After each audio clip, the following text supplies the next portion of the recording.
सबको पता है टाटा कैपिटल का आईपीओ आ रहा है, मगर जो इसकी प्राइसिंग में ट्विस्ट आया है उससे अनलिस्टेड मार्केट के बड़े बड़े खिलाड़ियों को शॉक दे दिया है। सोचो, एक शेयर जो लोग 1100 से ऊपर खरीद रहे थे, अब वो कंपनी खुद 326 में दे रही है। ये 800 का डिफरेंस क्या है? आओ इसकी करोड़पति मैथ समझते हैं। देखो, ये इंडिया का 2025 का सबसे बड़ा आईपीओ है, लगभग 15,512 करोड़ का। इसका प्राइस बैंड सेट हुआ है 310 से 326 तक। अब यहाँ आता है असली ट्विस्ट।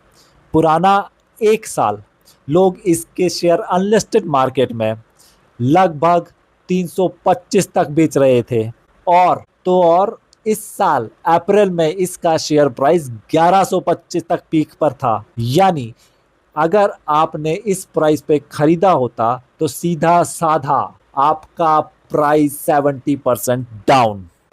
तो कंपनी इतना बड़ा डिस्काउंट क्यों दे रही है?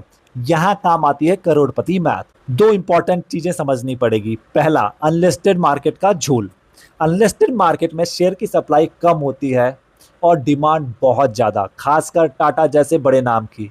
लोग सिर्फ इस होप में हाई प्राइस देते हैं कि लिस्टिंग पे तो धमाल होगा। ये स्पेकुलेशन है, फंडामेंटल्स नहीं। दूसरा, आईपी वैल्यूएशन रियलिटी। एक लिस्टेड कंपनी की वैल्यूएशन यानी उसकी असली कीमत उसके पीयर से कंपेयर होती है। टाटा कैपिटल ने जो आईपीओ प्राइस सेट किया है 326 का, उस पर भी कंपनी का पीई रेशियो अपने कॉम्पिटिटर के एवरेज से ज़्यादा है। ये है 35.1 वर्सेस उनका एवरेज 26.6x। यानी ये डिस्काउंट के बावजूद भी कंपनी प्रीमियम पे ही लिस्ट हो रही है। अब इंडियन इन्वेस्टर के लिए इसमें क्या सीख है?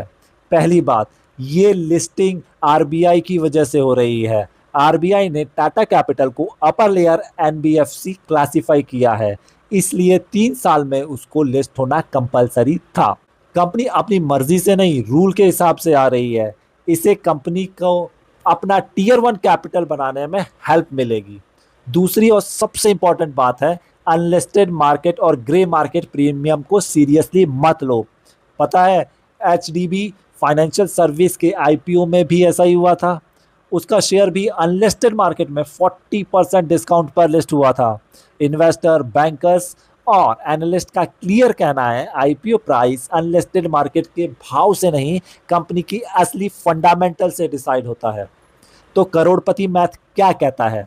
क्या हमें आईपीओ में पैसा लगाना चाहिए? देखो, कंपनी टाटा ग्रुप की है, फंडामेंटल स्ट्रांग है और प्राइस 343 के राइट इशू प्राइस से भी कम है।